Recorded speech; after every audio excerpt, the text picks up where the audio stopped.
The crucial voting for the second phase of the Uttar Pradesh Assembly elections, the high voltage Uttar Pradesh Assembly elections, has just concluded. It started at 7 a.m. this morning. At 6 p.m.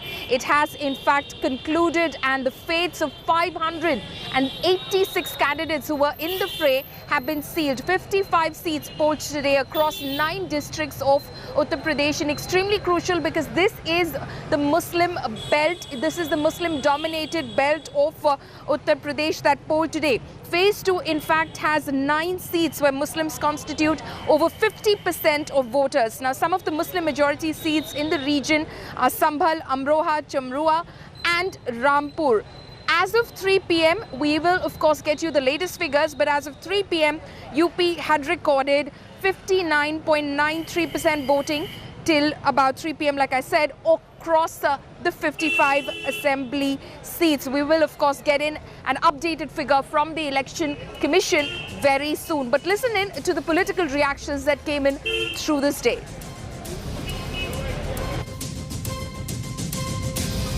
ये चुनाव तो 80 बनाम 20 का है, लेकिन मैं कह सकता हूं कि पहले चरण के मतदान के बाद स्पष्ट हो चुका कि वास्तव में चुनाव 80 बनाम 20 का ही है। 80% से अधिक समर्थन भारतीय जनता पार्टी को प्राप्त हुआ है और 20% जिसको विरोध करना था, जो वैक्सीन का विरोध करता है, अपराधियों के खिलाफ कार्रवाई का विरोध करता है, महिला सुरक्षा का विरोध करता है, गरीबों को दी जाने वाली अन्य योजना का विरोध करता है, हर एक जनपद एक उत्पाद की योजना का विरोध करता है, एक जनपद एक मेडिकल कॉलेज का विरोध करता है, एक्सप्रेस हाईवेज का विरोध करता है। वो हमेशा विरोध करते थे, विरोध करेंगे। सर आप जनता ने पहले चरण में उन्हीं लोगों को ठंडा कर दिया है। हम लोग तो जो पहले थे वही आज भी हैं। जनता के बीच में जा रहे हैं अपने मुद्दों को लेकर के। अपनी बात को जब काम और सोच ईमानदार है तो काम भी दमदार तरीके से हुए हैं और उसी दमदार तरीके से बोल भी रहे हैं। गर्मी निकाल देंगे। हमारे मुख्यमंत्री जो है वो कह रहे हैं गर्मी निकाल देंगे, लेकिन जब से पहले चरण का चुनाव हुआ है इनके नेता कार्यकर्ता ठंडे हो गए हैं। I mean, how do you see this election going? I can tell you with certainty, after touring UP, and not only from I've interacted with people at the village level. Right. There is an undercurrent in favor of the Bharatiya Janata Party, and you will see that again we will cross the 300 mark, and the people of UP have made up their mind. The issues of development are priority of the BJP, and the work that has been done in the 5 years, and the vision of the next 5 years. The people are sure to vote for us. Do you see it being highly polarized, this election, sir? None of that. That's the issues of the opposition, who don't have an issue. The issue is development, and that is what the government has done and showcased. And if you notice, the Prime Minister had toured before the Code of Conduct. You saw the CM and the Home Minister, and there was a spree of development works which were in the process. Right. They have been completed, from expressways to airports to universities to hospitals, and that's the issue. My colleague Aishwarya Paliwal is now joining me live from Bareilly on this. Aishwarya, you have of course been touring the constituency and adjoining constituencies as well. What were the factors that were at play as the voters went in to cast their ballot today, and how was polling overall in Bareilly?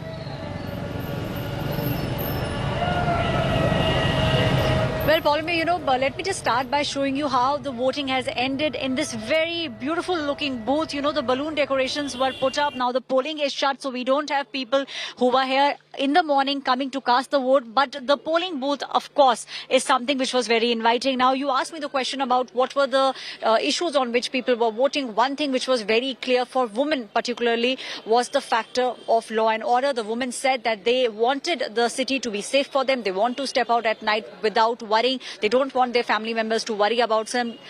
So definitely security was the topmost. And on the other side, we also spoke with the people. They said infrastructure was also a big thing. So keeping all these factors in mind, the people came here in Bareilly. Let me tell you, Bareilly is a hot spot for Bharatiya Janata Party. Since 1985, the Bharatiya Janata Party has been winning from here. What will be this time, we'll get to know on the 10th of March. But as far as the voter turnout is, we talk about the voter turnout till 5 p.m. Bareilly has seen 60% voter turnout. The numbers will be updated in another 1 hour or so. So definitely that number is, that number will go up. But from what I can tell you, we did see from 7 a.m. in the morning till almost 6 p.m. long queues across Bareilly. So people were very enthusiastic, and they said for every age group, the issue was different, but yes, they did come out and they did turn out in large numbers. 60%, that's the voter turnout as far as 5 p.m. is, if you talk till 5 p.m. Follow me. Okay, 60% till 5 p.m. in Bareilly. That's a very heartening number. It's definitely likely to go up after, of course, the Election Commission updates this figure up until 6 p.m. Can't say that about Shahjahanpur, because it didn't seem like many people had in fact cast their ballot in Shahjahanpur, where I'm right now. But we'll, of course, wait for the figures that the Election Commission will have for us a little later this evening. Aishwarya, thank you so much for joining us. Let's take you through the figures of 2017 in terms of vote share, in terms of seats won by parties that were in the fray in 2017. So looking at 2017, the elections, the Bharatiya Janata Party's vote share, we're talking about these 55 seats, stood at about 38%. The Samajwadi Party polled 26% of the votes, the BSP polled 21% of the votes, and the Congress was able to grab only 8% of the vote share here in the second phase of those elections in 2017, 55 seats that we're talking about right now. Now, speaking about the seat share of these parties, so looking at the seat share, out of 55, BJP had got 38 in 2017, the Samajwadi Party got 15, the BSP did not open its account across these 55 seats. The Congress got 2 seats. Remember, the Samajwadi Party and the Congress were in alliance in 2017. So their tally stood at 17 out of 55. The BJP had done well, much better for itself. 38 out of 55. Masmi Singh, my colleague, is now joining me from Sambhal. Masmi, how was the mood as Sambhal polled today in the second phase of these elections? We do know that the alliance of Samajwadi Party and the Congress, I beg your pardon, the Samajwadi Party and the RLD this time round is banking heavily on these first couple of phases of the elections. Did they have anything to cheer about? How did the election go?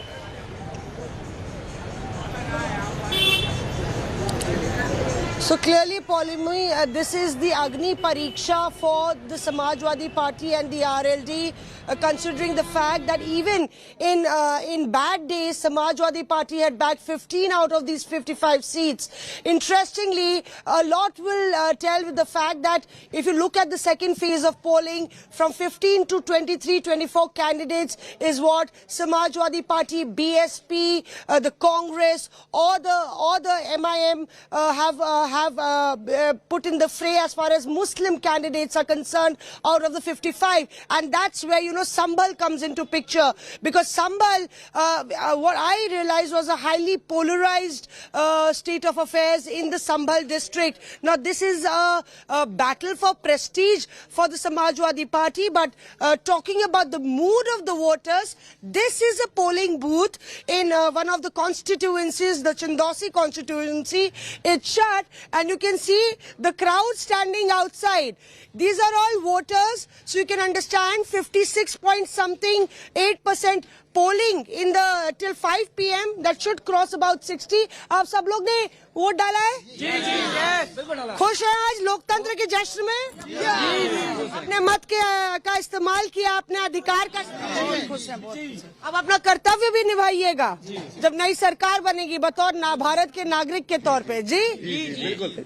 खूब निकले सब लोग बाहर निकल, सबके लिए निकल, बहुत बढ़िया, हाँ बहुत खुश हैं, बढ़िया। So this is what actually defines the entire mood of the voters in UP in the first and also in the second phase. Polemi, you know, voters are excited. There is a sense of decisiveness. There's a sense of silence also. Many voters keeping quiet. Many voters changing their mind after the fourth or the fifth question you ask them, because what is the deciding factor for them when they go to press the button? There are multiple issues, the pros and cons from both sides. I've seen it in Sambal also, but in Sambal, the Muslim voters and the Dalit voters are always crucial, and that these two players will actually decide whether Samajwadi Party can snatch the 2 seats that BJP bagged in 2017, and that will really mean that the Samajwadi Party has done really well in the second phase, because it will have a ripple effect on all the 55 seats with the caste arithmetic and the multiple layered permutations and combinations working in favor of the SP. We'll have to wait and see whether the BJP can retain its momentum and do better. Right, Mosmi, it's very interesting that you're saying that there were some voters who spoke to you, who seemed very decisive, who knew exactly what they were doing, and they of course spoke about it as well. But there were those silent voters as well, quote unquote. Which formation, the NDA or the SP-RLD combined, which formation should be worried about these silent voters in your experience?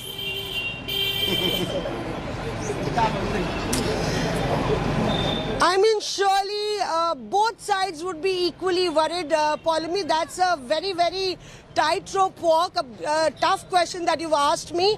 But yes, I did sense that the voters were swaying this side and that side, and these were mostly voters from the OBC. These were voters from the Dalit vote bank. You know, the upper caste voters were more clear.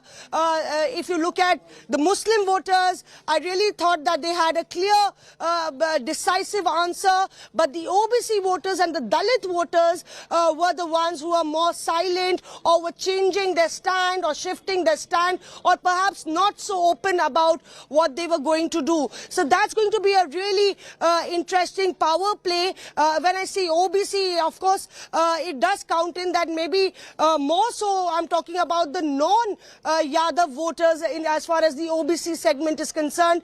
But we'll have to wait and see that how that really unfolds. The other factor that comes into play is the fact that the Dalit-Muslim combination in the second phase actually becomes unbeatable, for the fact that the population of Muslim voters is like quite a lot, and even if 50% Muslim voters, the SP is calculating, swing to their sides, they can easily go up to 40% of the seats, 40 seats out of these 55. So 50% voters in favor of the Samajwadi Party. The SP calculates. That's a big number, Mosmi, that you're giving the Samajwadi Party. So who has in fact cracked that arithmetic remains to be seen. We'll of course find out on March 10. Mosmi, thank you so much for giving us your sense, your perspective, coming off the back of your experience of covering elections as well. But speaking about the Dalit vote bank and the Muslim vote bank, they are predominant across these 55 seats.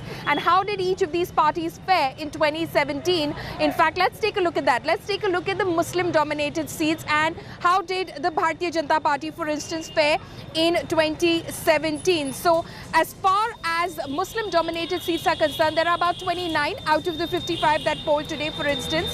BJP got 18 of those seats, 18.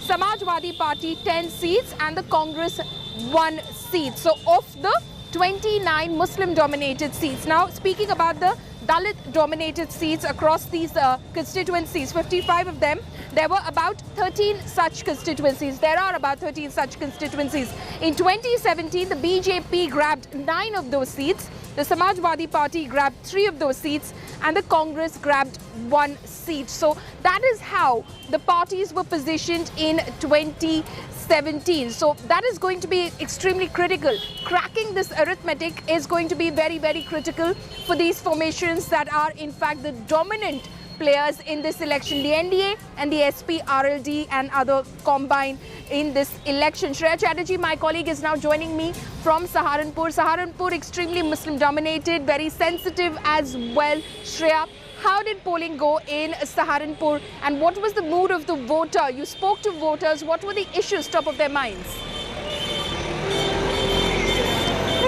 So far as polling is concerned, there was brisk voting. If we talk about the percentage, at 5 p.m. it stood at 56.56. So definitely when the final figures come, we can very well settle that it would be crossing the 60% mark. There was overall peaceful polling. I did travel across the constituencies from Behat to Saharanpur Nagar to Saharanpur Dehat. And if I could just elaborate a little bit about how the voters reacted from different regions, then when it was the, a semi-urban sector, for example, if you talk about Saharanpur Nagar, people were talking about law and order, people were talking about Vikas, but when you moved to the rural place, specifically places like Saharanpur Dehat and places like Gango, people were also talking about Mehengai and Berozgari. They were also talking about the polarizing. What I saw over here in Saharanpur, there weren't much silent voters. People were very clear about what they were voting for. They spoke pertinently about the issues that were bothering them. It would be very interesting to see that whether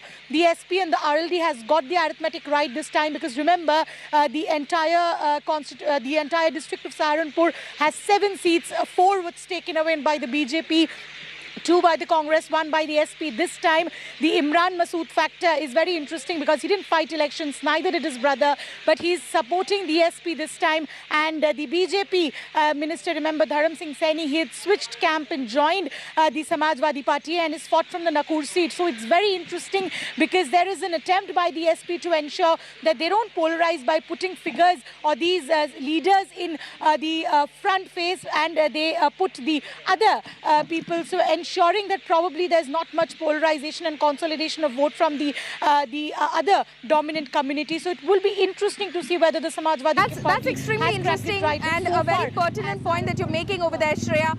Not helping with any sort of polarization and hoping that there is consolidation of the Muslim vote bank, specifically behind, of course, the Samajwadi Party RLD combination. Shreya, Mosmi, Aishwarya, thank you so much for joining us. That's a wrap on Uttar Pradesh, but of course there are other states that went to polls today as well.